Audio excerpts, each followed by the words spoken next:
parler ce matin. Nous allons acclamer plus fort pour le roi des rois. Acclamons plus fort.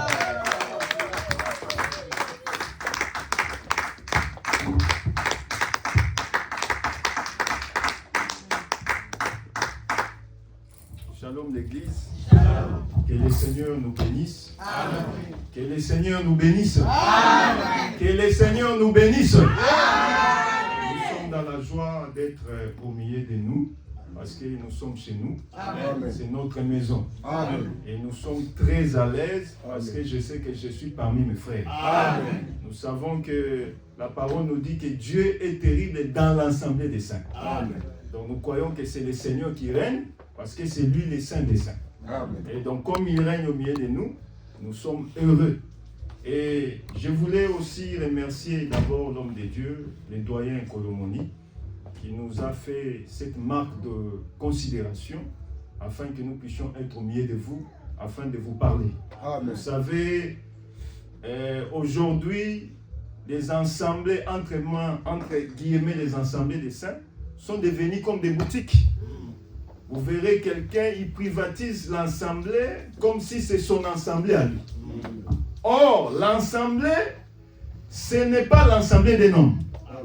C'est d'abord l'œuvre du Seigneur. C'est pourquoi nous disons que quand nous sommes là, nous sommes heureux parce que nous sommes parmi des frères. Amen. Parce qu'un homme de Dieu, c'est d'abord un frère. Amen. Parmi d'autres frères. Amen. Donc, moi, je suis votre frère comme je suis là. Amen. C'est pourquoi je suis heureux, je suis à l'aise. Amen. C'est pourquoi je bénis vraiment l'homme de Dieu. Que le Seigneur le bénisse là où il est. Et je sais que c'est pour la gloire du Seigneur qu'il a fait cela. Amen. Amen. Sans plus tarder, nous allons prendre l'écriture.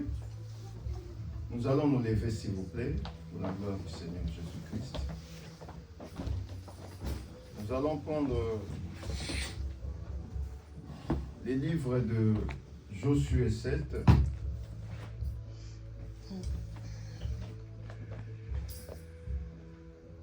Josué 7. Nous allons commencer par les premiers versets. Je ne sais pas s'il y a quelqu'un qui fait la lecture comme d'habitude. Josué. S'il y a un lecteur, il peut les faire. Chapitre 7. Oui, commencez par les versets premiers, s'il vous plaît.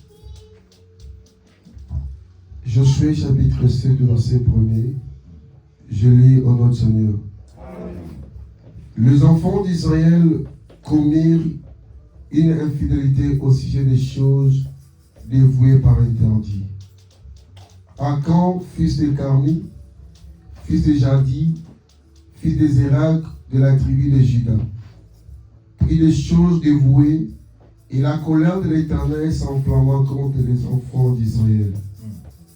Josué envoya de Jéricho des hommes vers Haï, qui eurent près de Beth-Aven à l'orient de Bethel. Il leur dit: montez et explorez le pays. Et ces hommes montèrent et explorèrent Haï. Ils revinrent auprès de Josué et lui dirent: il est inutile de faire marcher tout le peuple. 2 ou 3 000 hommes souffrant pour battre Haï. Ne donne pas cette fatigue à tout le peuple, car ils sont en petit nombre. 3 000 hommes environ se mirent en marche, mais ils prirent la fuite devant les gens de Haï. Les gens de Haï leur tuèrent environ 36 hommes. Ils les poursuivaient depuis la porte jusqu'à Shebarim, et le bâtirent à la descente. Le peuple fut consterné et perdit courage. Donc, s'il vous plaît, on peut sauter pour gagner un peu de temps. Prends le verset 21 jusqu'au verset 24 pour gagner du temps. Verset 21.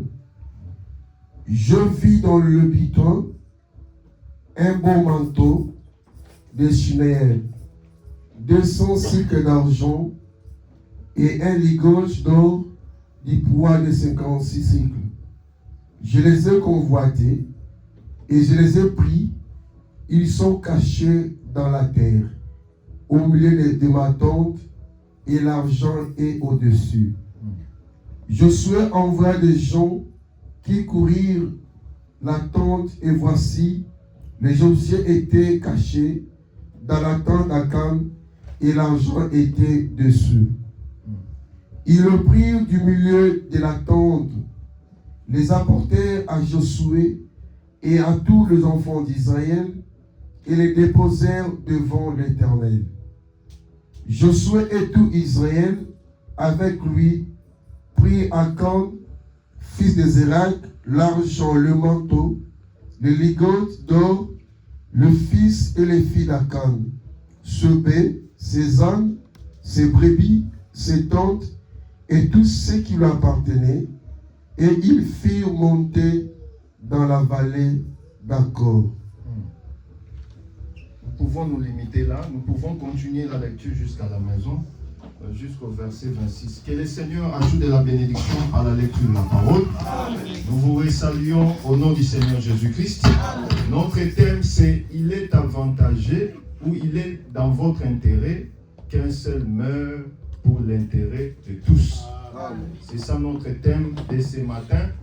Nous l'avons pris dans les livres de Josué et nous pouvons aussi, par la grâce du Seigneur, l'associer avec d'autres témoins comme dans les livres de Jean 11, verset 50, là où on a vraiment marqué ça en long et en large. Que le Seigneur vous bénisse. Amen. Nous savons que avant réellement de manger l'agneau, il faut d'abord réellement les tuer. Et il faut que le sang puisse sortir. Alors nous allons maintenant présenter l'agneau, qui est cette écriture que nous avons lue tout à l'heure.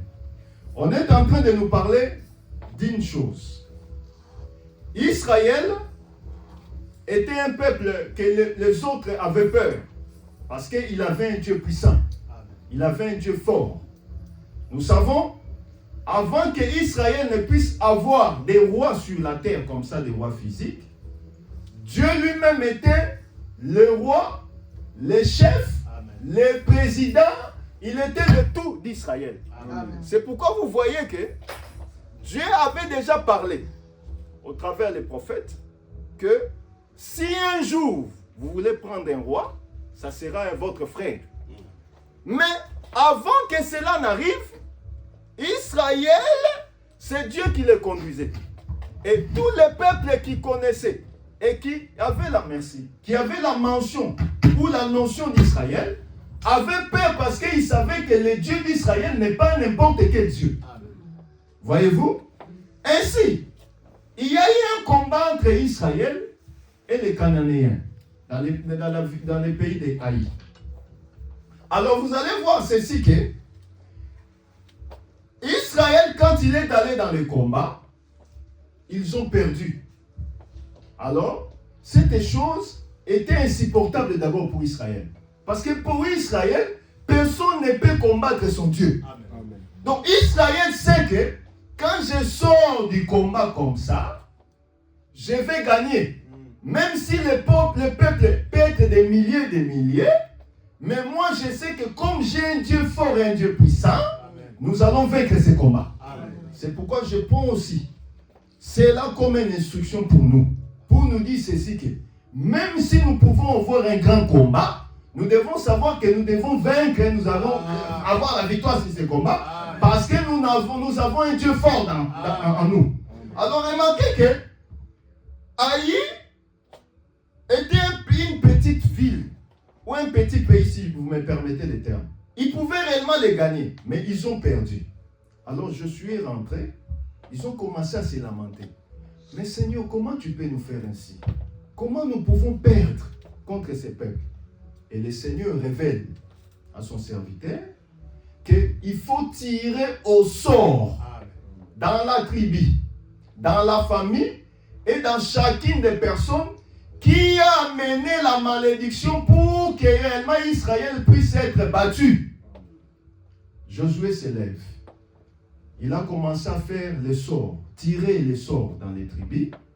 Et la tribu de Juda a été celle qui avait réellement fait cette malédiction. Et dans la tribu de Juda, il y a réellement la famille de ce qu'on appelle Akan.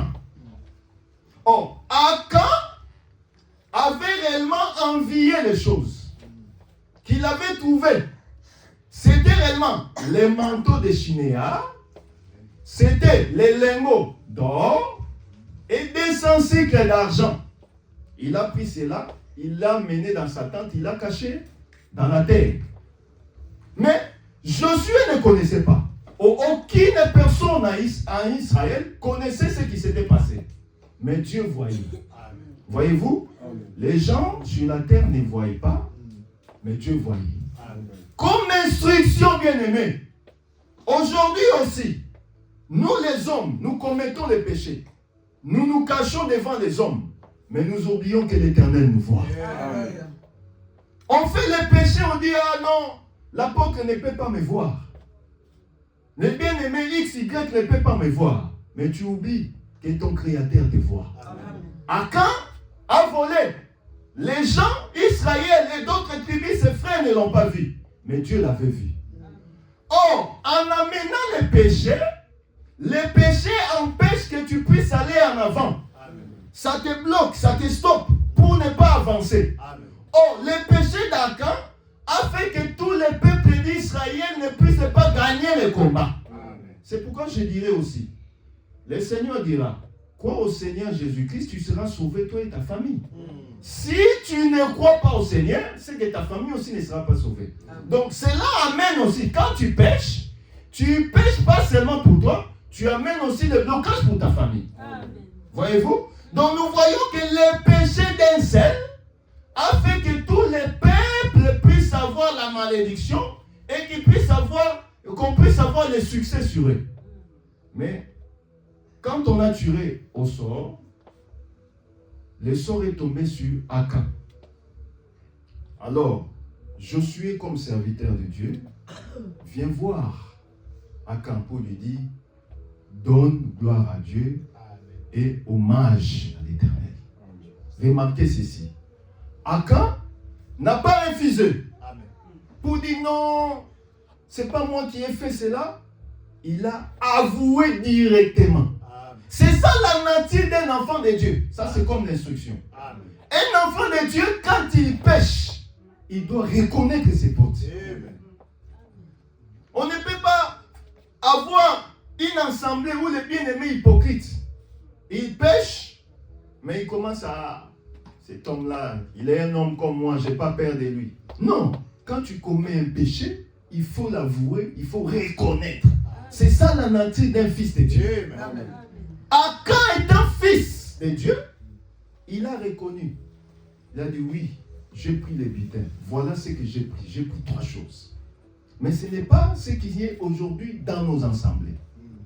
Aujourd'hui, ce qui tue les assemblées, qui tue la nature, qui donne une mauvaise connotation des assemblées des saints, c'est parce qu'il y a des gens qui ne veulent pas admettre, accepter qu'ils ont péché. Ils sont habitués à Dieu comme leur ami. Le péché est devenu familier. C'est comme quelqu'un qui se lave le matin, il boit de l'eau. Non. Quand tu es un enfant de Dieu, tu pêches. Il faut reconnaître tes fautes. Amen. Et demander pardon. Amen. Voilà, j'ai péché. Excusez-moi. Je prends en blé. Il y a une sœur dans notre assemblée qui est venue d'Afrique. Elle a raté son papier. Et vous savez, quand on rate les papiers, on commence à chercher n'importe où. On lui dit non, ma sœur, côté on est faux, la français. Et la sœur, quand elle vient à l'église, elle commence à regarder, il n'y a pas de français ici. Donc sa pensée est devenue sur les français. Dieu, comme quand il les cherche avec intérêt, à s'immiscer touche. Il y a eu un animal, excusez-moi, un animal, c'est quelqu'un qui n'a pas le Seigneur. Parce que le frère Paul l'appelle homme animal. Un frère qui n'a pas le Saint-Esprit, c'est un animal. Même s'il est bien habillé, quand on le voit taureau, on le voit par exemple chien, quand on le voit, je dis, mais un jour, il vient avec, il ne me présente pas, mais quand j'ai vu, j'ai dit, je pense que la sœur a cherché la solution de son propre voix. Je l'appelle, ma soeur vient. Le frère, c'est qui? Non, c'est juste un ami. Le frère était un animal, il l'a amené aussi dans la brousse. Ils ont fait tout ce qu'ils pouvaient faire. La sœur ne vient pas à l'église. On appelle, la sœur ne répond pas. Un beau jour, j'arrive à la gare de Mélin. Oh, les frères qu'il avait pris là, l'animal là, habite aussi à côté de chez moi. Moi, je ne savais pas. Je vois la sœur qui vient comme ça. Déjà, la semence est déjà entrée, elle vient. Elle m'a vu, elle cherche à fuir. Mais comme on est vers les faits, il n'y a pas d'autre chemin. Atalina gauche, Atalina moyen, qui mes attirana. Shalom, pasteur. Avec sa grosse grossesse. Il dit, mais ma soeur, qu'est-ce qui est passé? Oh, la sœur a oublié. Quand on croit au Seigneur, le Seigneur pourvoira tous tes besoins. Amen. Aujourd'hui, je vous dis, la sœur, sa vie a changé parce que aujourd'hui, elle est à gauche, demain, elle est à droite parce qu'elle a cherché la voie d'elle-même. Or, elle a consommé le péché d'elle-même en cherchant des voies sans qu'elle puisse consulter l'Éternel. C'est pourquoi je dirais aussi à mes bien-aimés, comme instruction, pour ta solution, tu n'as pas besoin d'un conseiller personnel. Le véritable conseiller, c'est le Saint-Esprit qui est la parole.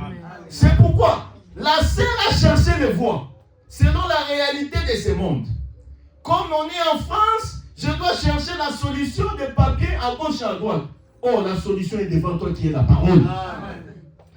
C'est pourquoi, frère bien-aimé, Dieu sait pourquoi il t'a établi dans ce pays. Ma soeur, mon frère, Dieu sait pourquoi. Mais toi, tu dois d'abord obéir à la parole, mettre la parole en pratique. Les restes concernent l'Éternel.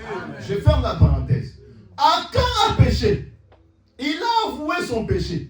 Oh, le péché d'Akan, c'est parce qu'il avait envié le butin. Amen. Ce qui tue aussi, c'est l'envie. Amen. Les gens veulent tout envier. J'aimerais être comme lui. Lui et lui, toi tu es toi. Amen. Ce n'est pas pour rien Dieu lui a mis dans cette famille-là et toi on t'a mis dans l'autre famille. Amen. Il sait le pourquoi. Amen. Il savait pourquoi il a mis Joseph dans sa famille.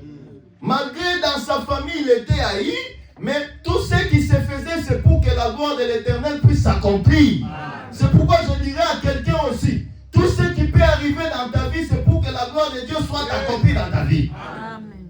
Remarquez ceci que Akan, il a pris trois choses. Les mots d'or, l'argent des 100 cycles et les manteaux de Shinéar. Oh, Shinéar, c'est un pays qui n'appartient pas à Canaan ou à Israël. C'est un pays étranger. Mais il a envié les manteaux qui étaient à Shinéar. Donc les manteaux circulaient de Shinéar jusqu'à Canaan.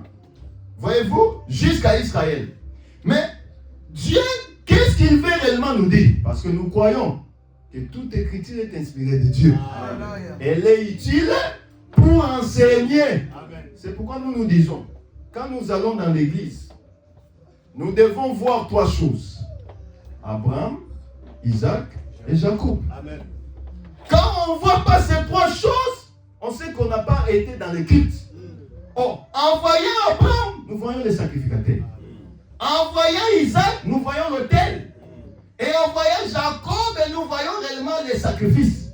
Donc nous devons comprendre que dans les trois choses-là, s'il n'y a rien, nous ne pouvons pas dire Amen. C'est pourquoi remarquez une chose. Le Seigneur, notre Dieu, en nous donnant la parole, il veut que réellement cette parole puisse nous donner la vie. Parce que la parole est faite pour donner la vie. Remarquez ceci. Que Akan, en prenant ces choses, Dieu voulait réellement nous parler de quelque chose. Nous avons vu que quand on a commencé à tirer les sorts, on a tiré les sorts selon les tribus. Or, c'est dans la tribu de Juda qu'on est venu trouver où la provenance de la malédiction. Est-ce que je me fais comprendre? Amen. Or, Juda, c'est le quatrième fils de Jacob. Juda, quand il est né, sa maman a dit, cette fois-ci, je vais faire quoi? Je louerai l'Éternel. Donc, dans la tribu de Juda, nous voyons où il y a quoi? La louange. Remarquez encore. Mais, le papa Jacob, dans sa bénédiction sur Juda, il dit que Judas va recevoir quoi? Les hommages de ses frères. Pendant nous comprenons que ce n'est pas pour rien que réellement le sort a été seulement tiré dans la famille de Judas. Or, Akan étant de Judas, nous voyons que le Seigneur voulait déjà nous interpeller que les Akan là parlaient de quelque chose. Or, un jour, dans Matthieu 2, nous voyons un véritable Judas qui est né. Et quand il est né, les anges du ciel sont descendus avec les anges d'en bas.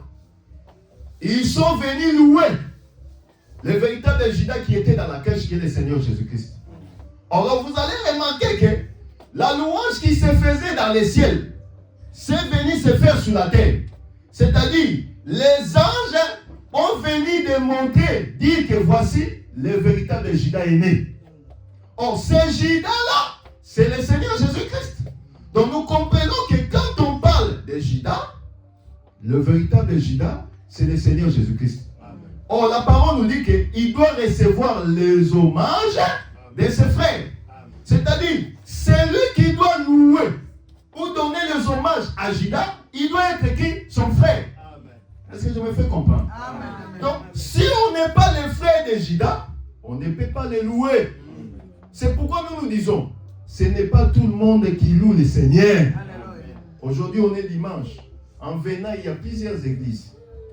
Ils sont en train de louer. Mais ce n'est pas toutes les églises qui louent Judas. Parce que pour louer Judas, il faut être son frère. Parce que Judas ne reçoit pas les hommages de n'importe qui. Les gens disent, car Dieu a tant aimé le monde qu'il a donné son fils Jésus. Est-ce que le monde là c'est la France? Est-ce que le monde c'est les États-Unis? Le monde c'est nous l'Assemblée des Saints. C'est ce monde-là que l'Éternel a aimé. Parce que dans l'Assemblée des Saints, le Seigneur nous a donné le pain chaud. La véritable nourriture qui n'est pas donnée n'importe où. C'est pourquoi nous mangeons le véritable pain venu du ciel, qui est le Seigneur Jésus-Christ. C'est le monde que le Seigneur nous a aimé. C'est ça le monde véritable. C'est pourquoi nous disons ceci que Judas, qui est le Seigneur, il devait recevoir les hommages de ses frères. Le Judas là, c'est Christ Jésus qui devait venir. Or, Christ devait venir mourir pour sauver tous les peuples. Jean 11, verset 50. Nous allons vite les prendre. Que notre bien-aimé lecteur nous les prenne pour la gloire de Jésus-Christ. Jean 11, 50, verset 50.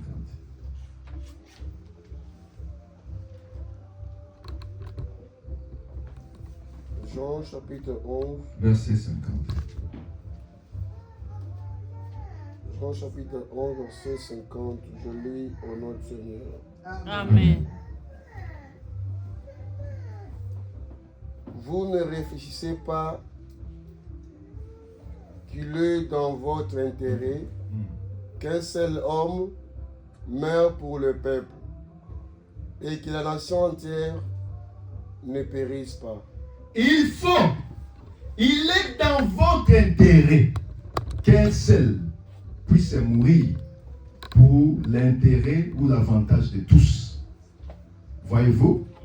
Alors nous voyons ici que c'est par la malédiction ou le péché d'un seul que tous les hommes ont été maudits, tous les peuples.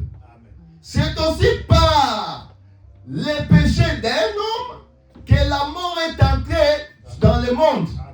Quand Adam a péché, nous tous, on a péché dans Adam. Quand Akan a péché, c'est tout Israël qui a été souillé. Alors, pour que Israël soit saint, il faut que aussi un seul puisse mourir pour le salut de tous. Or, cette personne-là, c'est Akan.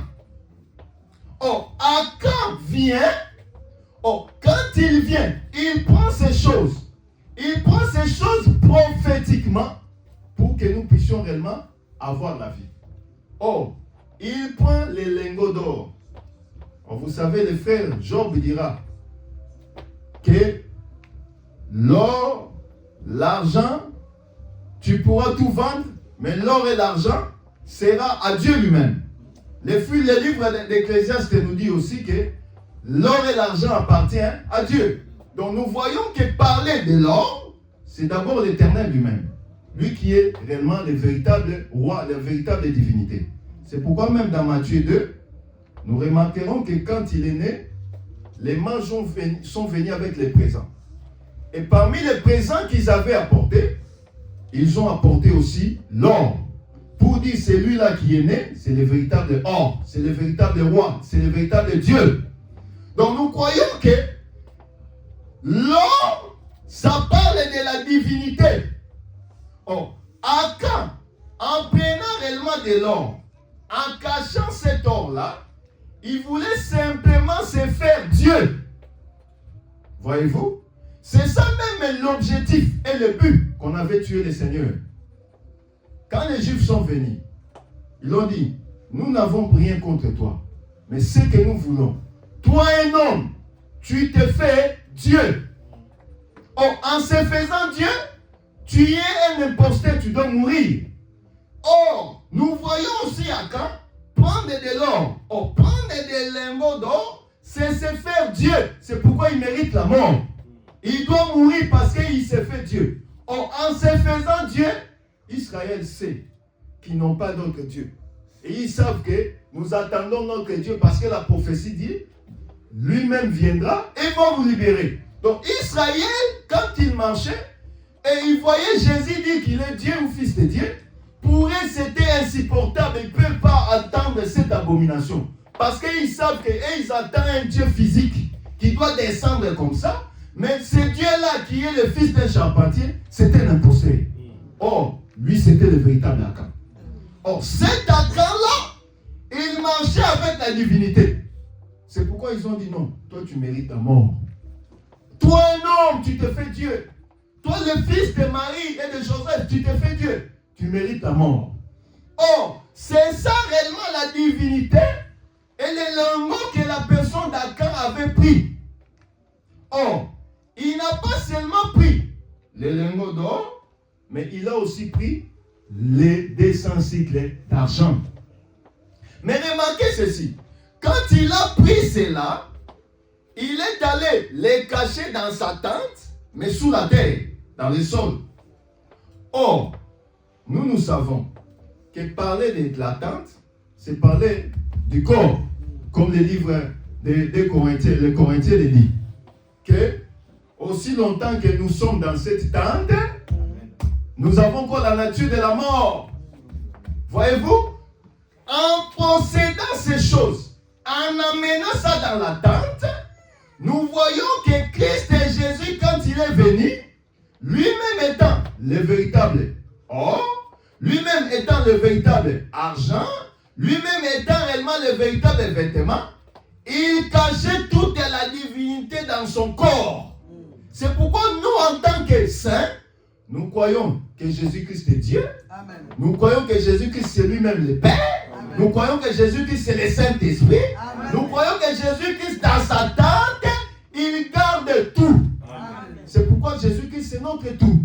Celui qui a Christ a tout. Amen. Celui qui a Christ ne peut pas réellement être dans l'abandon parce que Christ est son tout. Amen. C'est pourquoi je dirais à quelqu'un aussi, quelles que soient tes difficultés, sache qu'il y a quelqu'un qui garde dans sa tente, qui est son corps, tout.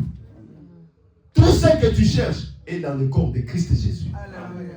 Or, comme Christ a tout, nous aussi nous avons tout en lui. Amen. Or, Galates 2, verset 20 nous dit ceci, on peut nous le lire.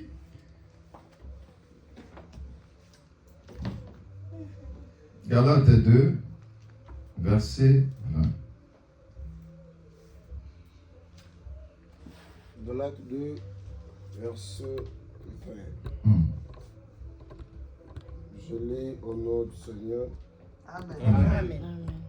J'ai été crucifié avec Christ, et si je vis, ce n'est plus moi qui vis, mais c'est Christ qui vit en moi. Et si je vis maintenant dans la chair, je vis dans la foi au Fils de Dieu, qui m'a aimé et qui s'est livré lui-même pour moi. Voilà. Si je vis, ce n'est plus moi qui vis, mais c'est Christ qui vit en moi. Mais remarquez qu'Akan, quand le sceau est tiré dans sa famille, on l'avait brûlé, lui, tous ses biens et toute sa famille. Donc tout ce qui appartenait à Akan était brûlé avec lui. Oh, ici, le frère Paul le dit bien, que nous aussi, nous étions crucifiés avec qui? Avec lui. C'est-à-dire, les éléments, la famille, tout ce que Akan avait, comme ils étaient tués, lapidés avec lui, nous aussi, avec Christ, nous sommes crucifiés avec lui. Oh, celui qui est crucifié en Christ est mort quant aux hommes, mais il est vivant quant à l'esprit, quant à Jésus-Christ, quant à la parole. C'est pourquoi quelqu'un qui est crucifié avec Christ ne vit plus dans le péché. Parce que tu es crucifié avec Christ. Or, en étant crucifié avec Christ, ta vie que tu avais est passée, est mort. Maintenant, la vie que tu as, c'est une nouvelle vie en Christ Jésus. C'est pourquoi l'Écriture nous dit, si quelqu'un est à Christ, elle est une nouvelle créature, les choses anciennes sont passées, voici toutes les choses est devenue nouvelle. C'est-à-dire, la personne qui était hier est morte, nous voyons une nouvelle personne. Si tu étais impudique hier, aujourd'hui, on te voit comme un saint. Parce que ton impudicité est morte avec Jésus. C'est pourquoi nous nous disons aujourd'hui, on ne peut pas voir un prédicateur impudique. Amen. Amen. Un impudique, il vient à l'église, il prêche, mais il ne laisse pas son impudicité. Quand il vient dans la famille, c'est tout le monde qui prend la poudre des scampettes. Souka. Oh, celui-ci entre dans la chambre, d'autres dans la cuisine. On a peur. Parce que ta vie n'est pas morte en Christ Jésus. Or, quand tu es prédicateur, toi tu es le premier à être enseigné par ce que tu enseignes. Amen. L'apôtre Paul dira à Timothée, ce que tu enseignes, elle est utile pour toi et pour ceux qui t'écoutent. C'est-à-dire, quand je suis en train de prêcher, ici comme à Caen, cette prédication me concerne en premier, ensuite vous. Parce que elle est utile pour ma vie et pour votre vie. C'est pourquoi, quand on pêche et on ne fait pas ces choses, nous sommes des insensés. Voyez-vous? C'est pourquoi vous remarquerez que la vie que nous avons doit être la vie de Christ. Si on était sous l'art, on te connaissait, tu es le champion de Heineken, ou 8-6, ou je ne sais, Moscato, je ne sais quoi, ta vie là est passée. Toi, tu dois voir le sang de Jésus qui est l'enseignement. Alléluia. Tu dois être ivre de l'enseignement. On doit avoir peur de toi. Ah, celui-là, il est TTC, très très spirituel. TTS. On a peur de toi parce que l'enseignement vit dans ta vie. L'enseignement doit primer parce que Christ, c'est l'enseignement. Oh, quand Christ vient dans ta vie, tout ce qui était autrefois doit partir. Lui doit réellement primer. C'est ça la lumière. Le soleil, quand il sort, la ligne doit laisser le soleil primer.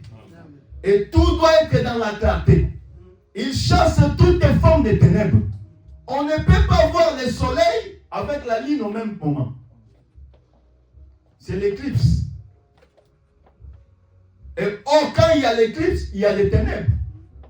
Mais nous devons savoir que le Christ de Jésus étant l'enseignement, étant la lumière, quand il vient, il illumine la vie de tout un chacun. C'est pourquoi même la tsunami te dira que je suis noire, mais je suis belle. Amen. Parce que le soleil m'a brillé. Amen.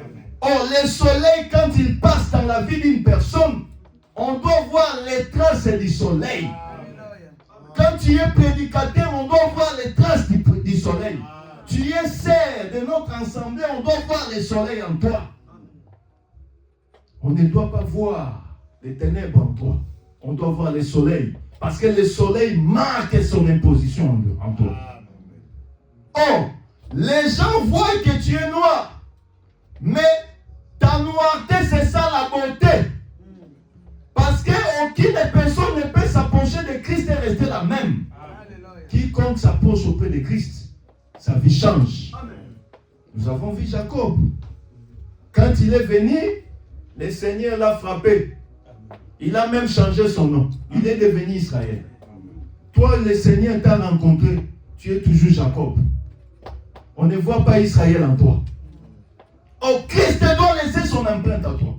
On doit voir la marque de Christ. C'est pourquoi l'apôtre Paul dit que nous étions morts et nous sommes crucifiés. Nous sommes crucifiés en lui et nous sommes ressuscités en lui.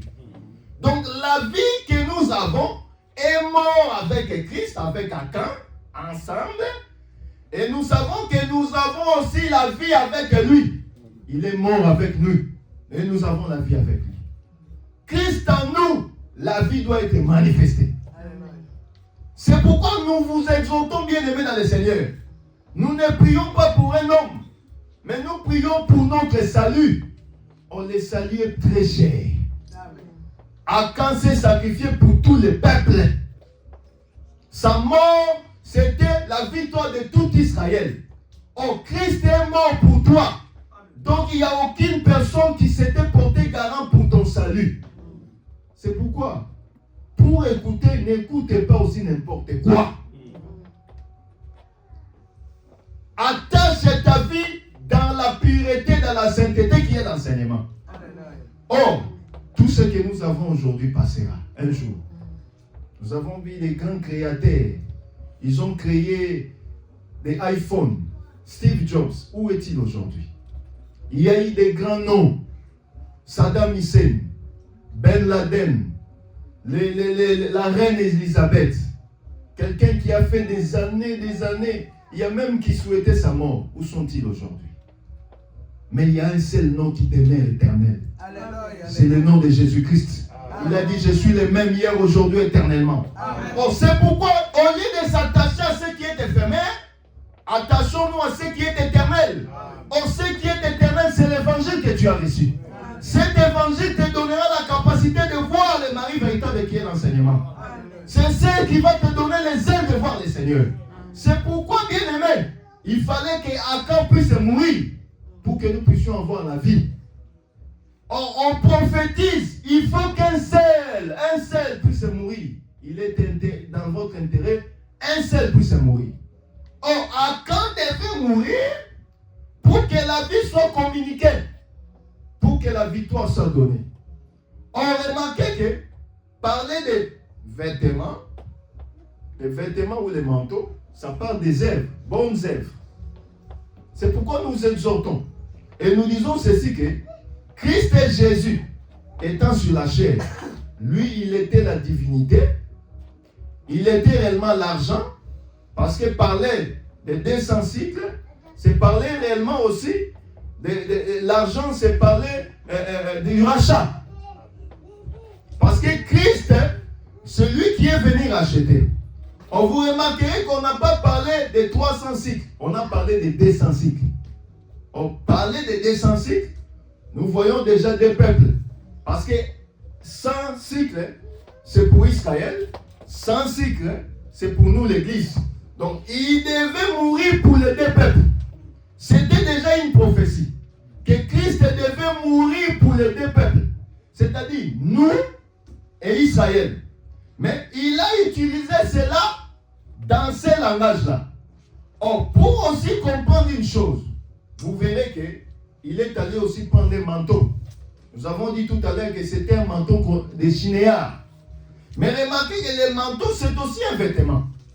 Christ gardait réellement en lui toute la plénitude de Dieu. Il gardait toutes les œuvres de Dieu en lui. Il était les bonnes œuvres. Parce que les vêtements parlent aussi des bonnes œuvres. Comme le livre de Timothée le dit. Un Pierre.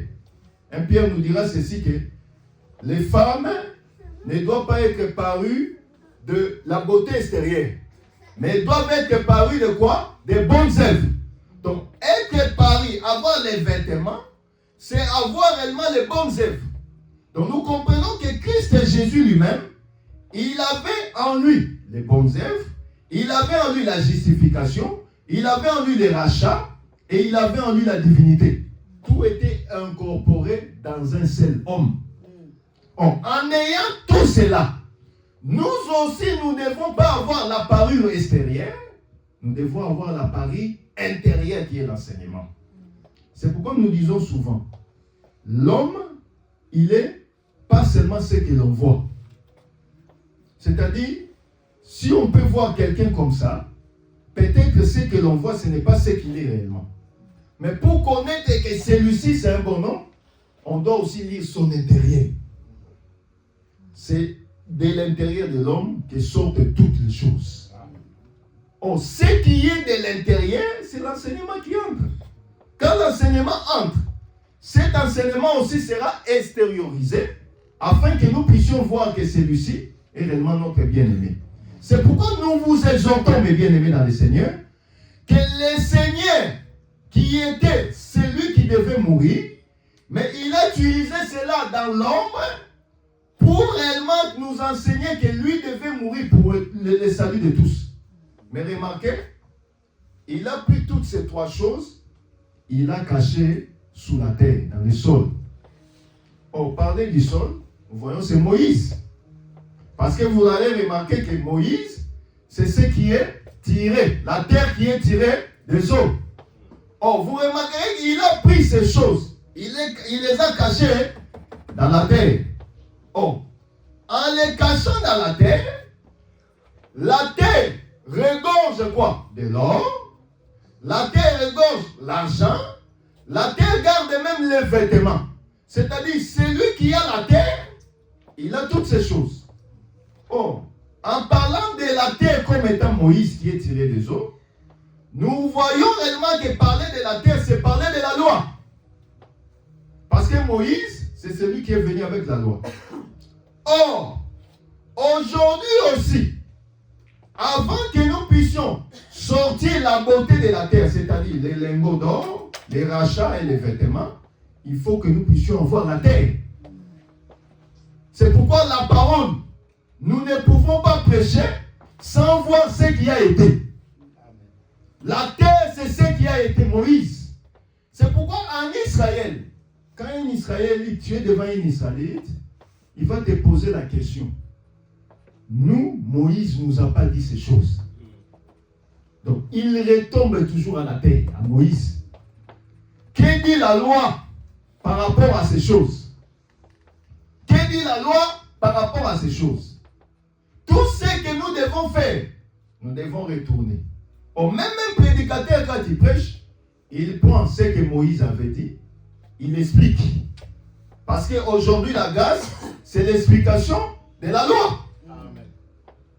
Donc, en ressortant les choses qu'il avait prises, les butins qu'il avait cachés dans la terre, cela nous montre que on ne peut pas aussi prêcher sans avoir touché la loi. La loi, c'est aussi réellement notre repère. C'est pourquoi vous voyez même que Jean dans l'Apocalypse, quand il a entendu la voix, il fallait qu'il regarde à l'arrière. On regardait à l'arrière, c'est regarder ce qui a été. Or, pour prêcher ce qui sera, il faut regarder ce qui a été. Oh, Christ a dit qu'il est le même hier, aujourd'hui, éternellement. Étant le même hier, il a été avec Israël, aujourd'hui il est avec nous, ensuite il sera avec nous dans l'éternité. C'est pourquoi nous vous exhortons que Christ, lui qui avait tout caché, et il se révèle en toi aujourd'hui pour dire que c'est moi qui est le véritable. C'est lui qui ment, il a l'or. C'est lui qui ment, il a l'argent. C'est lui qui ment, il a les vêtements. Or, les vêtements, c'est pour justifier la personne. Quand Christ, tu t'es rêvé de Christ, tu y es réellement justifié. Est-ce que je me fais comprendre? Amen. Christ doit nous justifier. Nous sommes morts en lui, nous sommes ressuscités en lui. Donc, en étant morts et ressuscités en lui, Christ nous justifie. Même si hier, nous étions mal considérés, mais Christ nous considère. On est considéré grâce à Christ. On remarque que quand on on a tué Akan et toute sa famille, Israël a remporté le combat, a remporté la victoire. C'est pour dire ceci, sans la mort de Jésus-Christ, mais nous ne sommes rien aujourd'hui. Nous avons la victoire parce que Christ et Jésus étaient morts.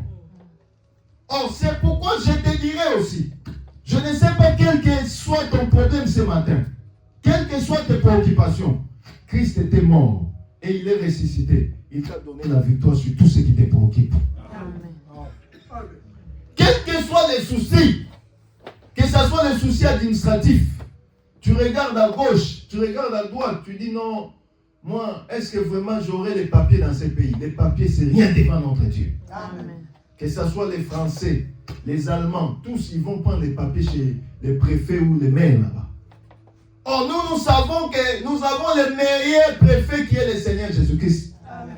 Lui, il ne regarde pas ton état. Il te donne parce que tu es son fils. Amen. Or, il a dit, tout lieu où foulera vos plans de paix, je vous les donne en possession. Amen. Comme tu es en France, même si tu n'as pas les papiers, tu es français au nom de Jésus-Christ. D'ailleurs, nous croyons que nous avons toutes les nationalités en nous. Parce que chez nous, on est hébreu, on est français, on est grec. Christ a dit, il n'y a ni grec, ni juif. Nous avons tout en nous. C'est pourquoi quand je suis en France, je suis français. Quand je vais en Allemagne, je suis allemand. Qu'il le veuille ou pas, je le suis. D'ailleurs, ça ne dépend pas de ça, dépend de mon créateur qui a fait ces pays-là. Ces pays-là ne les appartiennent pas, ça appartient à mon papa, à mon mari véritable qui est le Seigneur. C'est pourquoi, quand tu pries, bien aimé, ne prie pas pour les papiers, c'est des petites prières. Dis Seigneur, comme je suis ici, je suis français, et je sais que toi, mon mari, comme tu es le maître de ce pays, moi, je sais que tout m'appartient. Parce que quand les frères de Joseph sont arrivés en Égypte, comme les frères étaient chefs, et aussi étaient devenus chefs, comme moi aussi je suis avec toi, je crois que je suis aussi chef ici dans ce pays. Alléluia. Ce que tu confesses, c'est ce qui va t'arriver. Mais tu verras quelqu'un et puis, ah Seigneur, tu m'as envoyé dans ce pays, le pays des papiers, boîte aux lettres remplies, je ne sais pas où commencer. Seigneur, pourquoi tu m'as abandonné? Tu es sincère, tu donnes, tu limites Dieu dans des petites choses. Un enfant de Dieu, c'est un aigle. Il voit grand. Il ne faut même pas prier. Ça, c'est des petites prières. Prie des grandes choses. Seigneur, établis-moi les mers de cette vie. C'est ça la prière que tu dois faire. Amen. Amen. Mais nous savons que notre vie n'est pas terrestre. Amen. Nous croyons à l'éternité. On sait qui est éternel, c'est d'abord l'enseignement.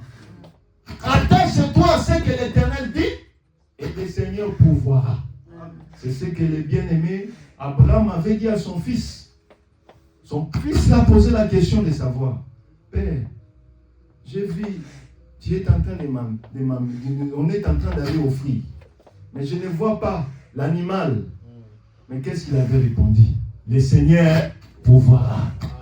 Pour ton problème, ton souci, le Seigneur pourvoira. Mais toi, fais d'abord ce que lui a dit. Oh, comme il est déjà mort pour nous, il est ressuscité avec nous, nous croyons que tous ceux qui étaient morts est ressuscité aussi. Si tu étais stérile, en Christ il n'y a pas de stérile. Amen. Comme notre maman Sarah avait enfanté à l'âge avancé, toi tu as moins de 40 ans, tu peux même enfanter à 50 ans au nom de Jésus-Christ. Parce que le Seigneur, rien n'est impossible à notre Dieu.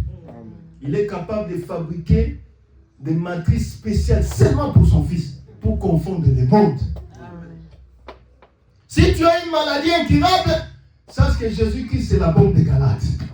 Le médecin par excellence, Jéhovah Rapha. Quand tu es mort, il est ressuscité. Or, quand tu ressuscites avec un corps sain. Donc, ce qui était mort hier est mort. Mais toi, tu es un corps vivant. Christ sort avec toi avec toute la gloire. C'est pourquoi nous avons vu une chose. Ruth, pour qu'elle puisse aller voir Bethléem, il fallait réellement que les 3 personnes puissent mourir. Les 3 maris doivent mourir. Elle est restée seule. C'est à ce moment que la porte de Bethléem s'ouvre. nous voyons que ces trois choses, ou trois maris, elles représentent aussi ces trois choses qui sont le butin, l'or et les vêtements qui doivent mourir pour que Christ puisse sortir. Or, la porte de Bethléem, c'est la maison du pain. C'est là où il y a la solution. C'est là où on va rencontrer le véritable Boaz. Or, la porte est ouverte aussi pour toi. Christ est venu pour toi. C'est pourquoi, frères bien-aimés, nous voulons nous exhorter par l'amour du Seigneur à s'attacher à la parole, à s'attacher au Seigneur. Lui pourvoira à tous les restes. Car sa mort nous a donné la victoire devant Aïe. Aïe, c'est un petit pays. Ton problème aussi, c'est un petit pays. Ton problème, c'est une petite chose qui ne peut rien s'imposer devant notre Seigneur. Car le Seigneur est tout puissant. Étant tout puissant, il n'y a rien au-devant de lui qui est impossible. Amen. Amen. Nous allons nous lever afin de prier conformément à ce que nous avons écouté pour la gloire de Jésus-Christ. Tu as entendu la parole. Notre Dieu est capable de faire l'impossible. Il est capable de confondre le monde pour son Fils. Quand même les gens pouvaient dire devant la tombe de Lazare qu'il sent déjà. Mais chez Dieu, il les voyait en vie. Et nous allons prier. Je sais que nous sommes déjà, selon la faiblesse des langages, au début de l'année. Nous avons commencé l'année nouvellement. Nous sommes au mois de janvier. Tu as peut-être des projets. Tu as peut-être des problèmes, des soucis que tu n'avais pas trouvé la solution l'année passée. Mais tu vas demander au Seigneur, lui qui est le véritable Akan, il avait accepté de mourir pour toi. Que ce Dieu-là fasse quelque chose pour ta vie. Élève ta voix, tu vas prier au nom de Jésus. Élève ta voix. Élève ta voix. J'aimerais